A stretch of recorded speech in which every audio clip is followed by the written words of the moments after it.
Good morning, happy Saturday. Wanted to get to my weekly video out to you about something really important that I want you to know because it is tripping people up. I don't want you to be tripped up. So what I'm talking about here is the 90-day rule and the green card. So before there was the 30, 60, and 90-day rule. It was a informal memo that was out. Well, informal, formal, that's to be said, but basically it was a memo put out by USCIS, and that has been changed now with the 90-day rule. So the issue here is what USCIS basically is evaluating with this 90-day rule is whether or not you had preconceived intent. Preconceived knowledge, that means like, did you plan when you came into the United States to stay here permanently when you entered on a visitor visa?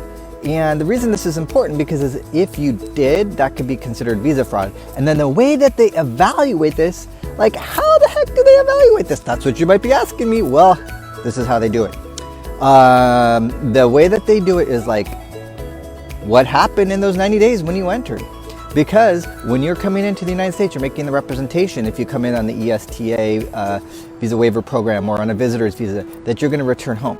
And then if you end up staying, there's a contradiction there. So that's where things get a little tripped up, and that's where questions are asked. So how is that evaluated? Like, when did you get married? When did what happened before you came in? Because you're supposed to return home and have the intent to return home because that's the representation that you made. So wanted to make sure that you understand the rules, because if that's the case, then you need to apply for what's called an immigrant visa, not an adjustment of status.